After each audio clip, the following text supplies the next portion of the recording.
আপনার কি মনে হয় আমি কি করছি? আপনি বলবেন আমি প্রদীপ জ্বালাচ্ছি, সঠিক। কিন্তু প্রশ্ন হচ্ছে যে আমি কি আপনাকে বলেছি যে একে প্রদীপ বলা হয়?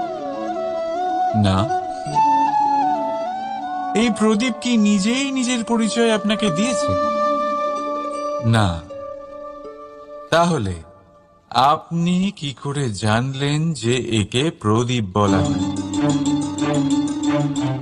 উত্তর হচ্ছে প্রকাশ।